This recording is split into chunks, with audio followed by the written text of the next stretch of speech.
Hello, welcome students. You are watching a physics class on chapter 5, namely light energy. And this chapter comes in the unit test. Okay. So you know very well that I have already discussed in the class 7 on the reflection of light from the plane mirror.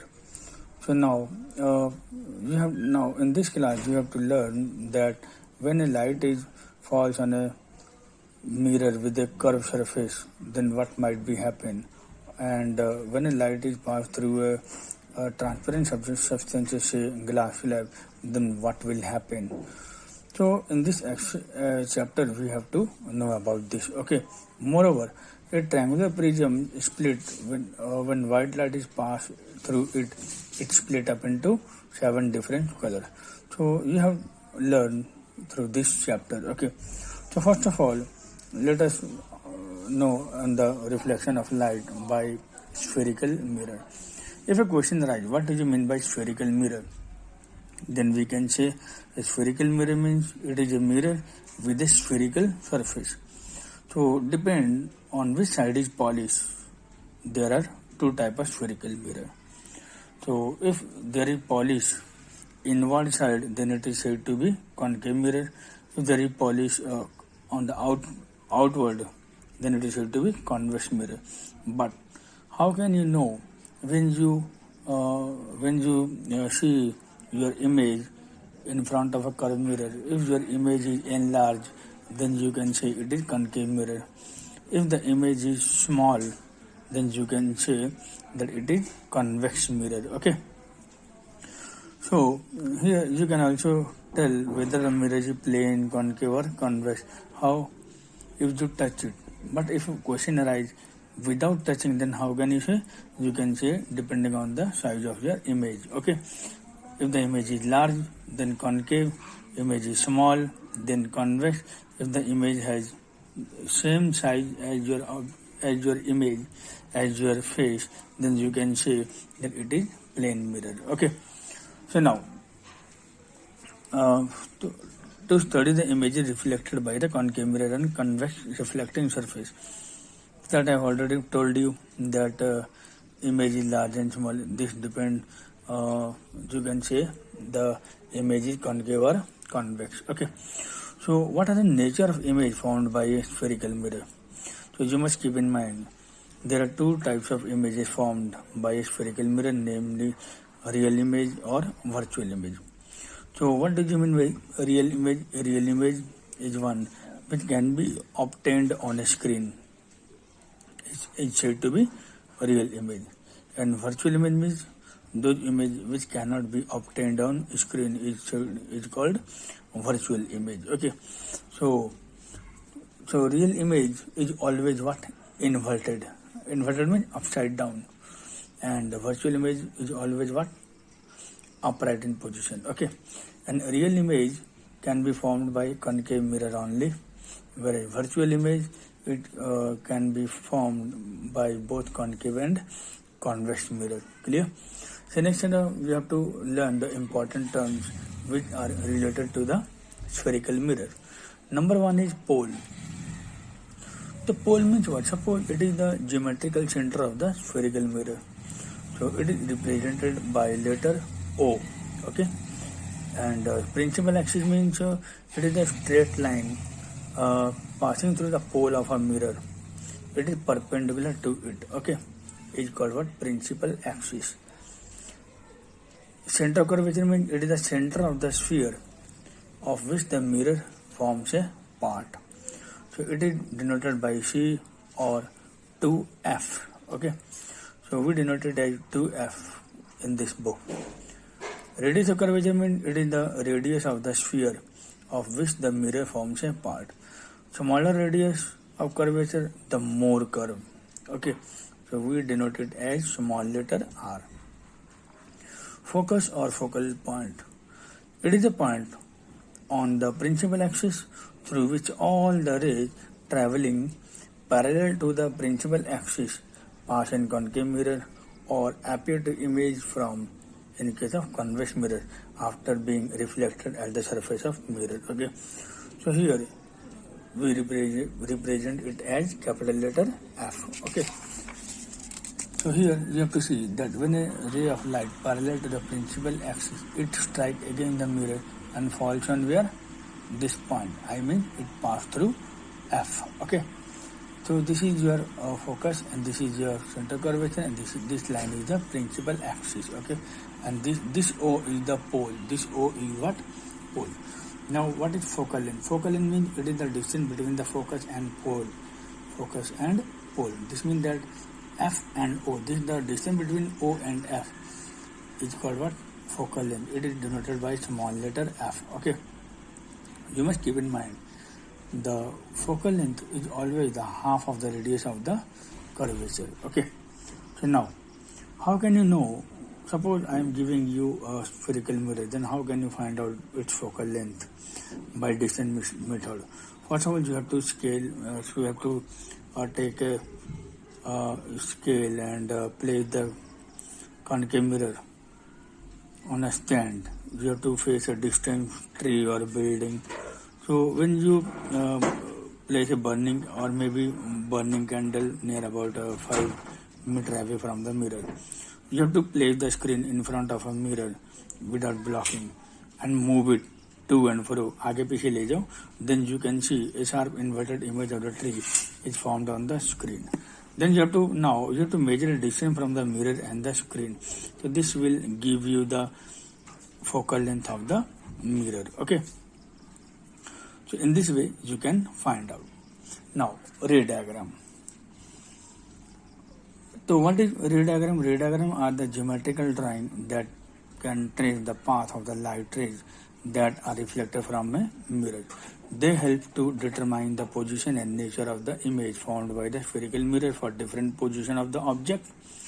So what are the rules for drawing a ray diagram? You have to keep in mind. Okay. So you must keep that when a ray passing through the center of curvature, then it returns along the same path after reflection. Second point is that when a ray travels parallel to the principal axis through the focus, in case of concave mirror, or appear to pass through the focus in case of convex mirror, then after reflection by the spherical mirror. Moreover, a ray passing through the focus in concave mirror or appear to pass through the focus in convex mirror emerges parallel to the principal axis. This means that when a ray parallel to the principal focus after striking against the mirror, then it passes through the focus in case of concave mirror. But when it is parallel to the principal focus in case of convex mirror, then it appear to pass through the focus in case of convex mirror after reflection. Okay. So two of these rays can be used for, here there are 3 points. So out of the 3 points, 2 points you have to keep in mind. Okay. So here what are the various images found by the concave mirror? So suppose the formation of image is depending upon the position of object in front of a mirror. Okay. Suppose if the object is at infinity, then you must keep in mind that when a ray of light after striking against the mirror, it falls on where? Focus. In the same way, two or more parallel, it falls on where? Focus. This means after falling on the focus, they meet at a point at where? F. So this means that the image is formed in real. Okay. It can be captured on screen. It is very small in size and it is what? Inverted. Clear? But when the object is beyond 2f, then what will happen? Same way, when it is parallel to this, after striking again, it passes through the focus and move there. Another ray, when it passes through the center of curvature, after striking against the mirror, then it travels along the same path from where it comes. So this ray of light and this ray of light after reflection, they meet between 2f and f. So they meet between 2f and f. So after, when they meet, then you have to see that here the size of image is inverted and small. Okay. Where in case of this, the size of image is greater than the size of image. The size of an object is greater than this. This means that the formation of image is very small. Clear? Next is when the object is at 2f, then parallel to the principal axis, passes through the focus, again pass through the focus, striking after against the mirror, then parallel to the principal axis.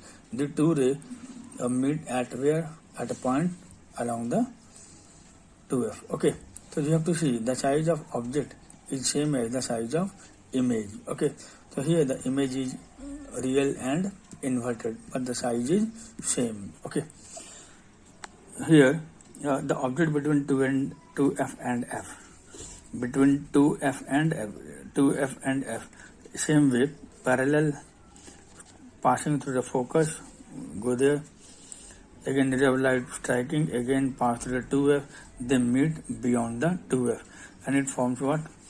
A real and inverted image, but the size of image is greater than the size of object. Okay, here is the object beyond 2f. When the object beyond 2f, then object is at f. Okay, is at f. So parallel, passes through f, move there, again when you strike against the mirror, passes through center of curvature, again this. So here we have to see that both these two lines are what? Parallel to each other. So this means that the image is image is formed as where?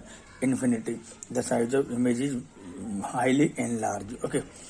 Next is when the object is between f and o. So here parallel, passes through focus, move there, again center curvature, move there. So here they diverge. So we have to appear at a point where? Behind the mirror. Okay, so here when we draw a line, here they meet at a point. Okay, so here the image formed is what?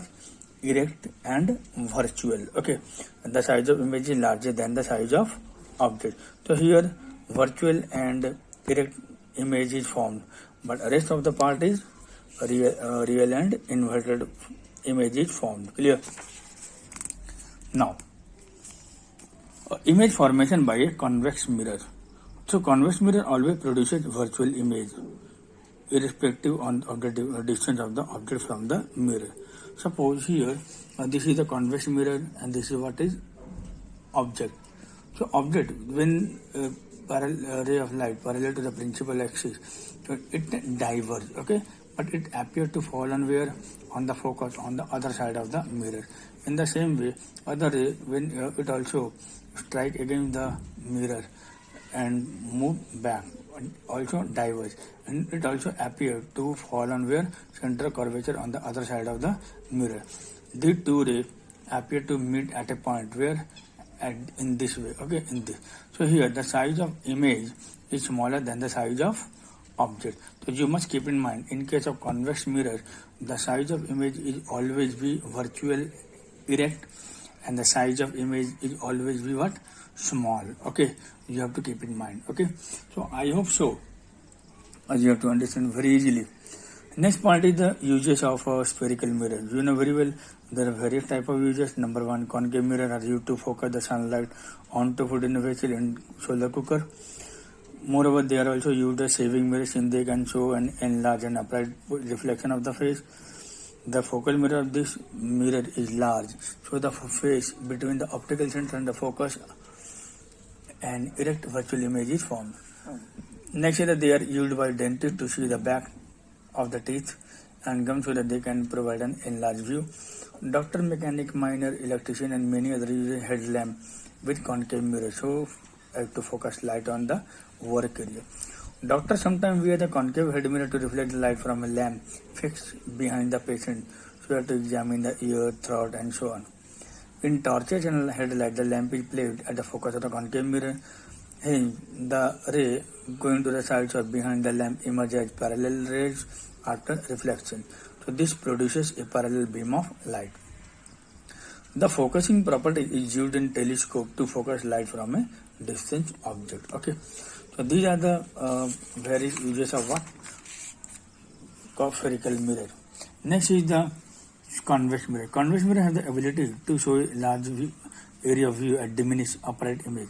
So they are used as security mirror for the surveillance of large area. Convex mirror are used as rear view mirror in vehicle. So these are the uses of what? Convex mirror. So So I hope so you will have to understand very clearly. Hope we will meet you in the next class. Okay, bye bye. Have a nice day.